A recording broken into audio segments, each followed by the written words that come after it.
December 1 तारिख को विश्व एड्स दिवस भाव में पालन करा जाइथाए।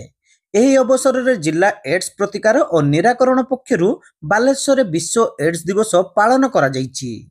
एथिसहित एड्स रोगर भयावहता संपर्क में व्यापक जनसचेतनता भाव सृष्टि करने उद्देश्य सकाळे एक शोभायात्रा जिला मुख्य चिकित्सालय परिसर बाहरी सहर परिक्रमा करथिला। सीडीएमओ डाक्तर गोपीनाथ परिड़ा एवं जिला HIV nodal officer doctor Manoj Kumar Sahu मिलित भावे एही शोभायात्रा को उद्घाटन करथिले। एथिसहित हॉस्पिटल रु बाहरी सहर परिक्रमा करी पुणी हॉस्पिटल रे पहुंचीतिला शोभायात्रा।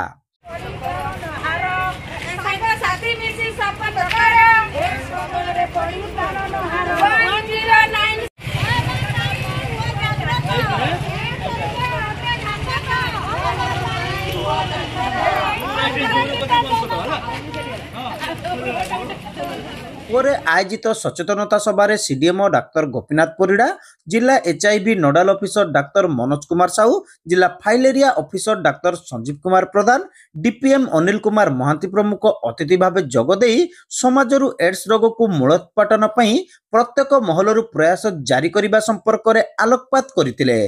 एथिसहित समाज में बढ़ी चली महामारी एड्स रो भयावहता संपर्क में जनसाधारण मध्य व्यापक सचेतनता सृष्टि सह असुरक्षित यौन संपर्क दूरे रहिबा को समस्त को परामर्श देइतिले अतिथि माने। विशेषकर बाहर स्थान को कार्य करने को जाउतबा लोके संयमता रक्षा करने सह असुरक्षित यौन क्रियारू निजको निवृत्त रहिबा को अतिथि माने समस्त को परामर्श देइतिले।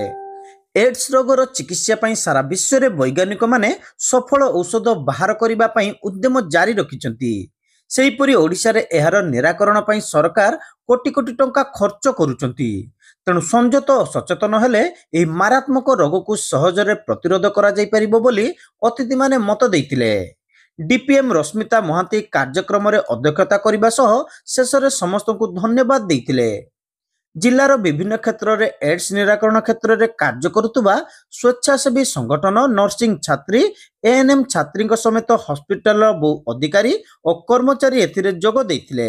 सेहीपरि संध्यारे बालेश्वर रेल स्टेशन निकट में एक सचेतनता भित्तिक कार्यक्रम आयोजित होइतिला।